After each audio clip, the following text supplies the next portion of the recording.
The good news story is that Ontario cities and towns are, on the whole, growing.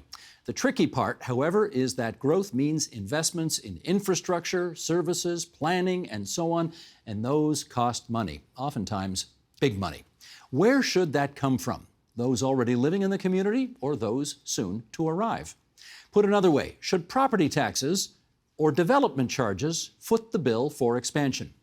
Let's ask Marianne Meed Ward. She is the mayor of the City of Burlington. Ene Underwood, CEO for Habitat for Humanity, Greater Toronto Area. Adam Found, manager of corporate assets at the City of Kawartha Lakes and a research fellow with the CD Howe Institute. And Alex Beheshti, urban planner and land economist at Altus Group Economic Consulting. And it's great to have the four of you here at our table tonight at TVO. I always have to do this full disclosure thing before we get started. In the interest of full disclosure, I like to point out that my brother is a home builder who actually is a constituent of yours. He is. Lives in the City of Burlington. Is he doing any work in the city? I don't even know. Nah, just a couple of, giant 1,000-unit buildings and Is that such. seriously? No, he did one of that scale. He did. It was quite a, so he does some business in Burlington. a little bit. Okay, so Yeah. that's out there now in the interest of full disclosure for everybody to know. There is, as we suggested, a prevailing idea in municipal governments and among urban planners that, quote unquote, growth should pay for growth. Let's start there. What does that mean? Well, it means that all of the things a new community needs, that includes the sewers and pipes and water, as well as community centers, more buses, all of what comes with new population should not be completely on the backs of existing taxpayers. So growth actually never fully pays for growth, by the way. There are discounts built into the Planning Act. But we think that there should be a share of growth that is built into the cost of every new unit of housing, so that when you reach that tipping point of, we've just got just enough to build a new community center, guess what, you developer, you get to foot the full bill. Instead of that, we plan ahead and we put a portion of that onto every new unit, and it still doesn't pay the full cost. So But you it's support shared. that idea. Absolutely. You support growth should pay for growth. It should pay for growth. It doesn't pay for growth, but it contributes. We'll say it does contribute and should continue to contribute. Adam, what's your view on whether growth should pay for growth? Absolutely. It's a principle that I think a lot of municipalities agree with. And I think it resonates with the public, and not only with the public, but also with economists like myself who think that those who use should pay. Ene, what do you say? I think on the resonates, intuitively, it makes sense. Growth should pay for growth. The issue becomes, what is growth? Where are the boundaries of that? So our reality is, certainly in the City of Toronto, development charges to pay for growth went up 600%. Since 2009, property taxes went up 30%. Revenues coming in from other governments probably didn't move. So did we find the right sources of funds to pay for that growth? Sounds like you think no. I've got a qualified answer. I look forward to talking more about it as we go forward. You sure you're not in politics? Maybe. Okay. Alex, what do you say? Growth contributes 2 times over. First, in its upfront fees that it pays to municipalities, as well as ongoing property tax contributions and so on. As cities grow, they become more prosperous. If growth didn't pay for growth, cities wouldn't become more prosperous as they grow. Well, who's actually paying for growth right now, if you break it all down? We all contribute to growth in different ways. To break it down is very complicated. I'll try to make it simple. We provide fees for various types of goods and services that municipalities provide us, whether it's through development charges, community benefit charges, or through parkland fees, as well as other fees such as inclusionary zoning, rental replacement, HST, land transfer taxes. So the new development does provide a lot of contributions, both to municipalities and to other levels of government as well. And then on top of that, it provides ongoing land value uplift that provides property taxes that municipalities can use for their various purposes. I asked a very simple question, and you gave me a very complicated answer. So it's complicated. Yeah. Can I jump in Please. on that Sure. really quickly? So your comment that if municipalities weren't prospering with new growth, we'd see that. Well, actually, every year in Burlington, we get about 1% or less of assessment growth. That's new taxpayers. Those are the folks that you just mentioned, the new ones moving in. And yet, in order to pay for all the infrastructure and the needs of our community, we have had to consistently, really over the past 10 years, raise taxes between 2 and 4%. So that those new taxpayers don't pay for all the services. It's also one of the reasons why we needed a new fiscal relationship with the federal and provincial governments, which we're working on. Which is a separate show. Which is a separate show. Have me back. Yes. But it, not only do those charges not initially pay for growth, over time you're still having to raise property taxes to give communities the amenities and the services that they need. What does it do to the price of a home when, for example, a municipality puts development charges on new surveys? It could go a number of different ways. So we know that development charges make municipalities able to bring forward new infrastructure, capital works that are required by growth. And we also know that infrastructure is valued by the new residents and the new businesses that come to the municipality. And so it's because that they value those services that they're willing to bid more for property, for housing, and things of that nature. So it's in that sense that development charges find their way into the price of housing. It's not necessarily because it's developers that have to pay the charge, but it's more about what is the value of the services that are being brought to bear, and how much are new businesses and residents willing to pay for those services. And Madam Mayor, as you look at it, if, let's say there's $140,000 per unit of development charges on new homes, we'll just pluck an average number out of thin air here. Do developers take a $140,000 haircut when they sell that house, or do they just up the price of the house by $140,000? They just up the price, and that is why the removal of development charges is not going to solve our housing affordability crisis or have one more person who's not in the housing market be eligible to buy a house. That the market will determine the cost of that house. And so if we cut development charges, all you're doing is hurting municipalities' ability to pay for things, including those new residents, and not actually reducing the price of the house, because that'll get bid up whatever the market will bear. Okay, come on in here. So I think we have a challenge of where we are today, because I would contend that we have made mistakes in the past, which we now all own and inherit. And at the moment, I'm going to pick on the City of Toronto. The City of Toronto's property taxes continue to be proportionally the lowest in the entire province. And we see the City of Toronto having all kinds of issues and coming apart at the seams that our candidates for mayor are talking about right now. Meanwhile, we've had this massive growth in the price of homes in the City of Toronto. And research does say that when you have development charges, when you put HST on new homes, that has a ripple effect into all homes in the market. So we have a problem that where we are now, there may be these one-time, there are adjustments as you start adjusting these costs. But I think there's no debate that the layering on of all these costs, as you said, HST, LTT, development charges, is part of why we have a situation today where young people and newcomers to this region cannot afford an adequate place to live. And why people like me who have owned a house for 25 years have benefited from years and years and years of low property taxes. So our difficulty is we've made mistakes in getting here. We should not have had property taxes moving so slowly. And I would contend we should not have layered as much into our development charges. How do we get to, and we should have had more support, as you have signaled, from other levels of government in our major urban centers. But having said that, if let's say whoever becomes the next mayor of the City of Toronto were to come to you and to say, Ene, you're right. You have been paying a disproportionately low share of property taxes for the last half century, and as a result, we're going to up your tax rate by 40%. Which won't even, frankly, raise that much money, all told, and will still leave us with probably a $800 million shortfall on the city.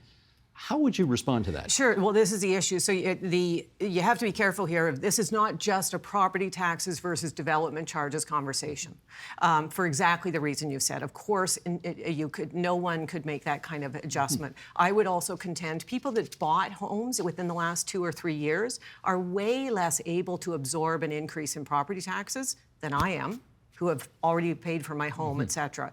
So there takes some real creativity around how should we right-size property taxes to be appropriate, how should we right-size development charges to be appropriate, and where does the rest of the money come from?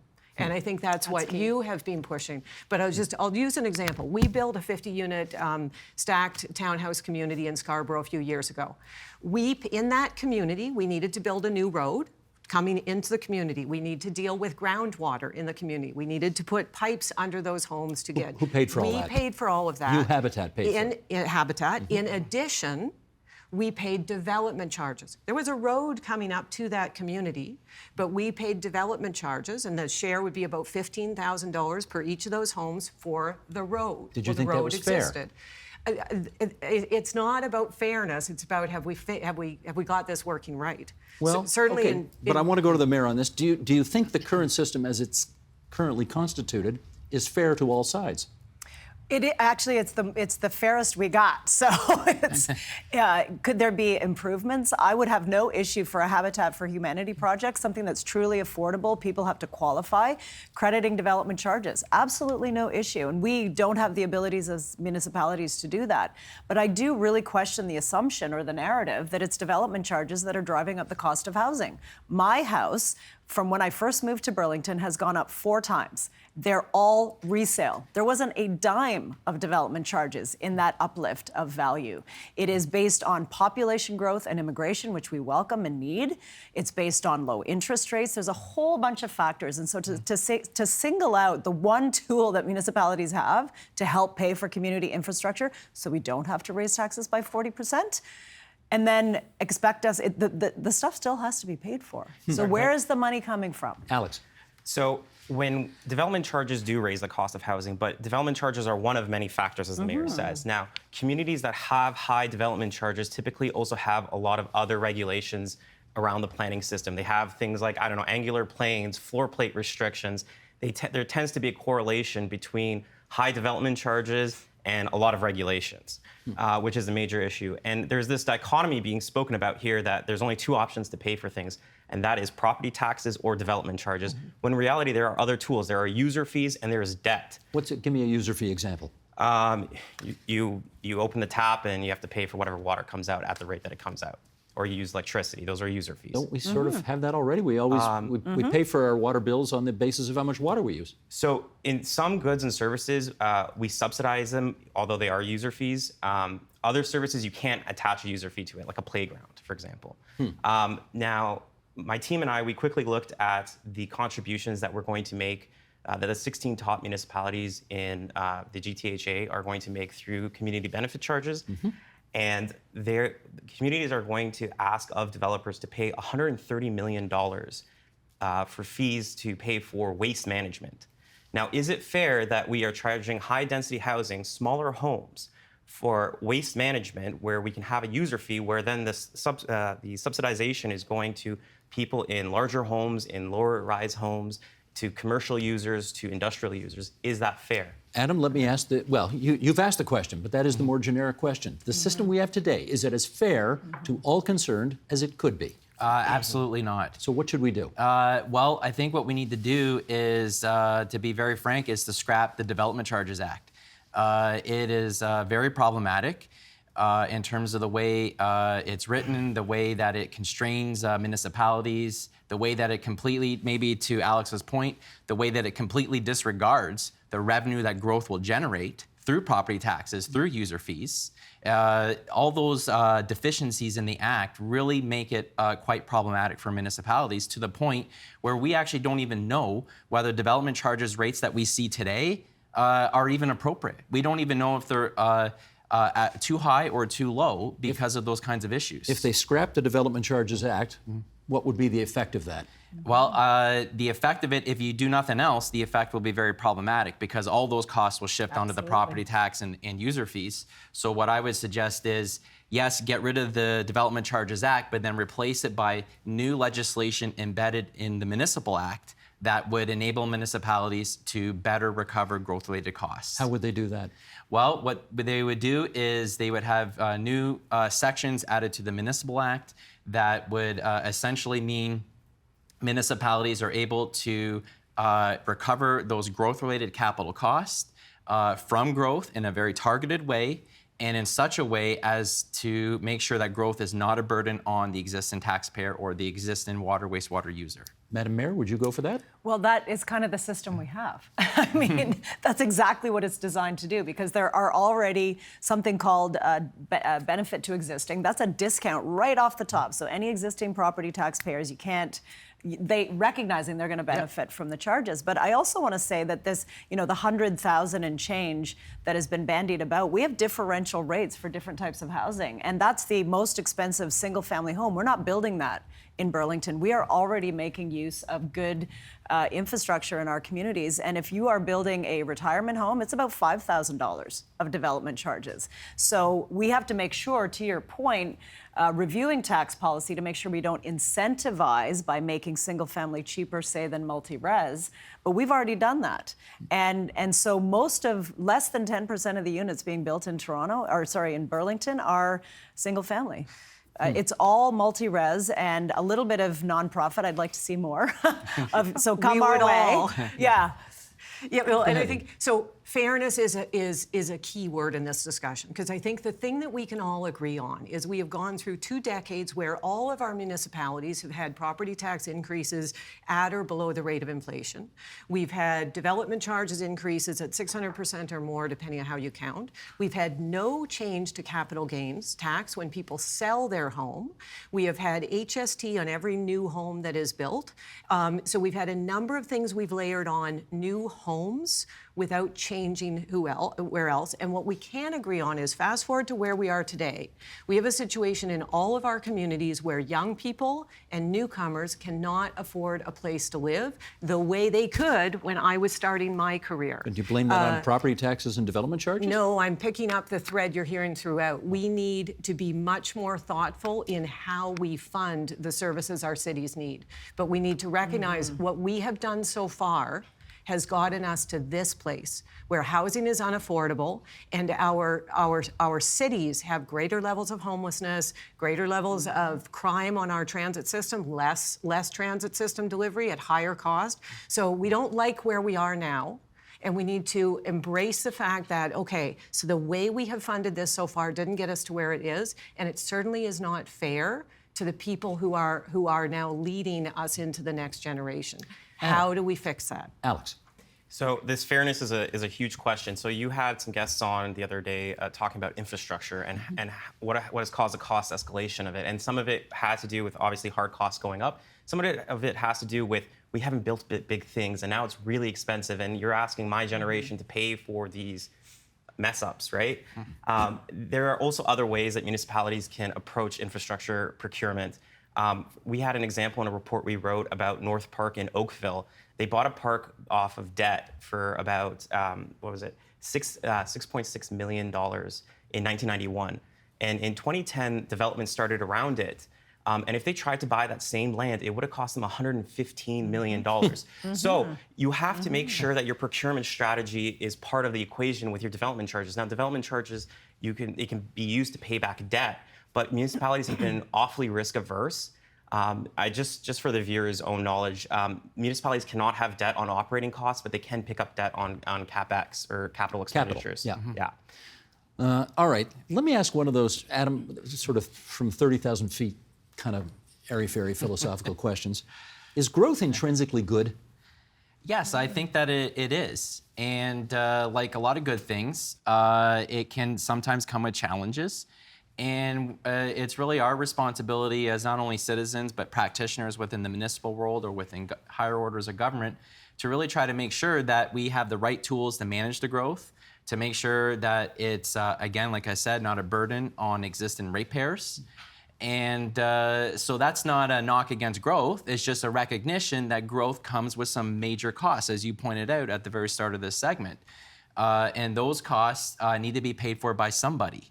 And so I think the fairness question is really about, well, who should be paying those costs? And again, the principle is to go to 30,000 feet, as you suggested, the principle is those who give rise to the cost should pay for the cost. And I think that's, that resonates with not only municipalities, but with just regular residents. Well, I asked the question because I'm willing to bet that there's a huge chunk of people in your city that don't think growth is intrinsically good, that they love Burlington the way it is right now, and they'd be just very happy, thank you very much, if there was no further growth to Burlington. What do you do with that? Well, what they're seeing is growth in housing only without thinking about what a complete community is all about.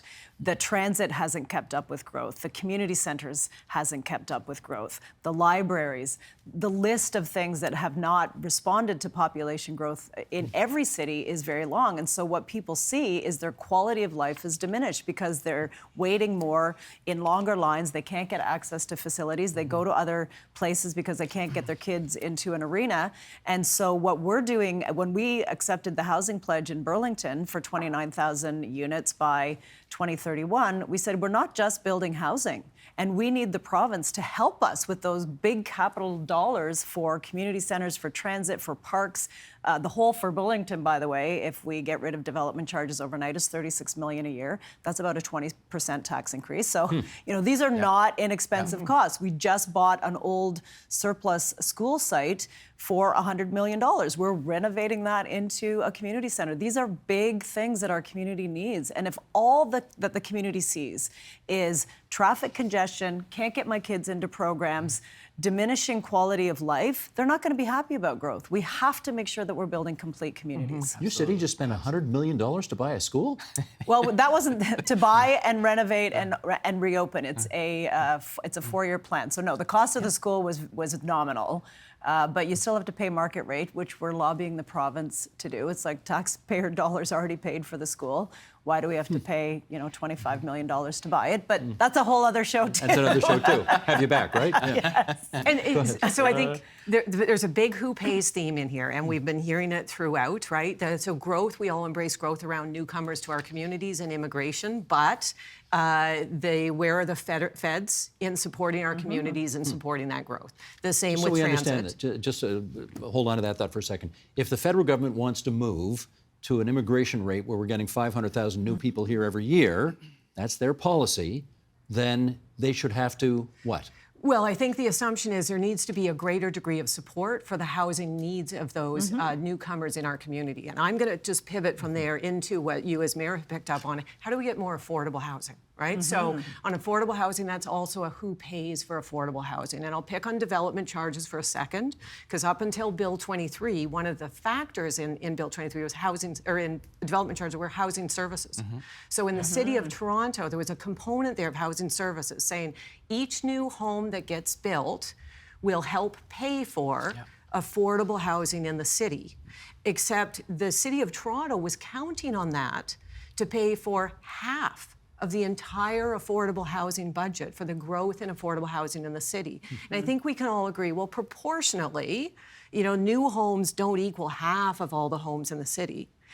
Plus, when we're burdening new homes with the cost of affordable housing, we're increasing the cost of those homes, but are we really helping affordable housing get built? Now, I live my life every day trying to build affordable housing, and every government fee we pay on that, whether it's development charges or HST or land transfer tax or any of the fees and permits, it reduces how many affordable homes we can build. So I think everyone can agree, well, it would be better if affordable housing providers like Habitat don't have to pay those fees, but it does bring us back to, okay, but the money will need to come from somewhere else. And how do we get that in a fair and proportionate way? Alex. So Bill 23 giveth and taketh away. Yes. So part of Bill 23 is that it provides nonprofits and co-ops automatic exemptions from development charges, which I think was a long time coming. The mayor talks about how she wanted to provide that. It's still tough. You got to make up that hole. One issue that I have as a young Ontarian is that I see when the government, there's only one taxpayer. When I see the government either through funds or through lands provide municipalities those resources, that they don't take the full advantage of those resources, it gets real irritating. So 2 examples are 200 Queens Quay as well as 60 Dale Avenue. So Queens Quay's right on the waterfront in Toronto. Dale is the one in Rosedale? Yeah. Okay. No, sorry, I think East York. East York. East York, okay. So there's a online urbanist group called Urbanity. They have a great YouTube channel. They worked with Housing Now TO, who are affordable housing advocates, to do the whole rundown. So if people want to see what I'm talking about, they can go watch it there. But the city, ultimately, the story of this is they didn't take full advantage to the public interest on those sites, and they lowered the amount of affordable housing that they allowed to be built there to placate private interests. And it wasn't developers' private interests, it was local neighbors, right? Toronto's not the only one. I'm not going to just pick on them. The CBC had a great article about Hamilton and the delays that the planning process there caused to affordable housing providers. City of Ottawa, a couple months back, they punted on an affordable housing project by the United Church that was close to a transit station over a couple of parking spots. I think they heard the voice of everybody and they came back to that one. But there is a question of, if we are handing municipalities all of these resources and they need more resources, okay, are you using it effectively? All right. I want to circle back to the immigration issue, because there is a remarkable consensus in the country right now that immigration is good. We don't have the huge fights like they do south of the border about immigration. There's a consensus that immigration is good, but there isn't necessarily a consensus about how we're going to deal with all of the extra, okay? So let me start here. Madam Mayor, do you worry that consensus could fray if more and more people come here and we don't have the housing and additional services to accommodate? That is always a risk. And it goes back to what we were talking about earlier, that you have to make sure that you preserve quality of life with growth. And you can, but you have to do it thoughtfully and you have to do it in a complete way. And there are models to ensure that new housing units are targeted where needed. The mortgage loan for first-time home buyers, that makes sure that it's not an investor or somebody resale benefiting from those programs. We can have those kind of public policy programs where we say, we're going to build some housing. I'll give you an example. My daughter worked for a while in Lake Louise, and they put up housing for their employees, and it's dirt cheap because they want workers, and it's And when you incredible. say they put it up, who built it? The Fairmont. The employer put it up. The employer built the housing, and we do have some of that model actually in our greater GTA fruit and vegetable farms, right? They bring in workers, they provide the housing. It's not the best. Like, don't get me wrong, it's not utopia, but at least there's housing that's provided for people that we need to attract to this country. And so we absolutely, more than just dollars, we need policy from the federal and provincial governments to help us to accommodate people, or we are going to continue to see people just saying no growth. It just none at all, don't change a thing, because my quality of life is going down. And if I may, I want to talk about, here's what it looks like when it doesn't work. So we have a family that moved into a Habitat home in the last year, last summer. But we learned in the months leading up to it about Miguel, the dad, and where he was sleeping before he moved into the home. They were from South America, so they came as immigrants to the country, family coming to help us with our growth. He operates heavy equipment in a factory. He is one of four adults living. He was one of four adults living in their two-bedroom apartment with two very young children. And he had got to the point that in order to be able to safely operate equipment at his workplace every day and get the good night's sleep to do that, he was sleeping in his car in the underground parking garage of his building. My goodness. In order to be able to do what we need the Miguels of the world to do, is come and fuel our economy. And so they had been here for 5 years. They moved into what they could afford. They couldn't afford to move anywhere else because it would cost them far too much. Is he still doing this? No, because now he has moved into a Habitat for Humanity home, and now they have an appropriate sized home and room to be able to thrive and grow. And so it's, how do we get our communities working so that we are creating the amenities our communities need, but the housing our communities need, and particularly our young people and newcomers as they start their careers. Let me pick up on that, and we've got just a few minutes yet left, but as I look around the table, I think you're the youngest one among us here, I suspect. Do you feel as if your generation is sort of being saddled with the price tag for all of this? Yes, it's the shortest answer I can give. And it's not just this. There's a lot of different crises that, as a young person, I'm looking out into the future, climate change, I'm healthcare, education, whatever you want to call it. You hear this rhetorical statement, the market can bear it, the market can bear it, right? And we already understand we have a massive housing deficit, an existing one and then one that's going to grow into the future. So I think people understand we raise development charges and we make the planning process a little bit more complicated, but there's all these towers and these cranes out there, but they don't see all the ones that weren't built. And I think a lot of people my age, if they asked you, well, the market isn't just developers and producers, it's consumers. And they would say they can't bear it anymore. Your worship, how do we get out of this? What do we do? We have to have every order of government come together with funding and policies. And for example, we have a huge crisis in providing enough rental housing. People are getting rent-evicted, and there's just simply not enough of it. And people aren't building purpose-built rental because guess what? The federal and the provincial subsidies and policies and incentives back in the 70s, when we got a whole bunch of great towers built in Burlington where our best rent is, those evaporated. And so government has the ability to steer the kind of, to incentivize what we want with proper revenue, incentives, policies. Killing development charges isn't one of them. No. That just creates a giant hole that has to be paid. But for the kinds of housing that we want, the assisted housing, the truly affordable that's pre-qualified, not just some nefarious definition, there's no municipality that would say no to that because that's a fraction of what we build. It's a fraction. Yeah, I'd like to pick up on that, Steve, if I can. In 2019, the Municipal Finance Officers Association of Ontario, of which I'm a member, conducted a study to look at development charges and their share of housing prices. And the range they came up with is 5 to 7%. Which is pretty nominal in the grand scheme of things. And all those taxes that Ene was talking about, HST, land transfer tax, all those other burdens actually add up to a lot more than what development charges do. So really at the end of the day, the development charge is actually a small piece. So even if they're totally abolished, it's not going to solve this problem, especially if 500,000 new people are going to come to this country every year. It will definitely not solve the problem. And in fact, what it will do is create a huge problem for municipalities who in turn will respond in two ways, and I can guarantee it. First, they're going to say, we can't build the infrastructure then to bring the growth. The second thing they're going to say is, we're not willing to approve as much growth. And what do those two things do? They make the housing crisis even worse. So that's why acts and development charges, as the mayor mentioned, is not the answer. Did you drive to get here today? I did. How long did it take you? Well, sorry, I didn't drive today. I drove last night. How long did it take you? An hour and a half. That's not too bad. No, from Lindsay, Ontario. I was going to say, you probably came the furthest to be with us today, so we should give you the last word. Oh. And you just got it. Can I thank our guests for coming into TVO tonight for this? Alex Beheshti and Ene Underwood on the right-hand side of the table here. Adam Found and Marianne Meed Ward, the Mayor of Burlington, on the left-hand side of the table. Thanks so much, everybody. Appreciate having you here. Thanks for having us. Thank you. The Agenda with Steve Paikin is made possible through generous philanthropic contributions from viewers like you.